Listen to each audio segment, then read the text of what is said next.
Ce matin, on peut parler d'un réajustement, Théo, plutôt que d'un remaniement. Oui, réajustement annoncé par le Premier ministre avec quelques jours de retard. Ils sont 4 à faire leur entrée au gouvernement. Sabrina Agresti-Roubache, ex-députée marseillaise, proche du président, fait son retour en tant que ministre déléguée de l'enseignement et de la formation professionnelle. Autre proche d'Emmanuel Macron à être nommée, c'était la nomination la plus attendue, Alexandre Chauveau. Catherine Pégard remplace Rachida Dati au ministère de la Culture.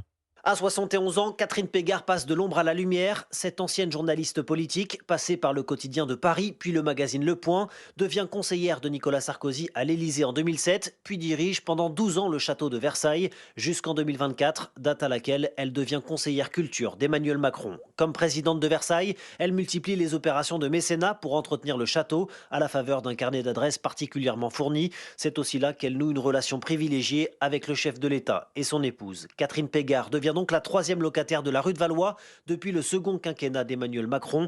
Son action sera limitée dans le temps, à peine plus d'un an jusqu'à la prochaine présidentielle. Une contrainte de taille, et ce alors que les dossiers qui l'attendent sont nombreux.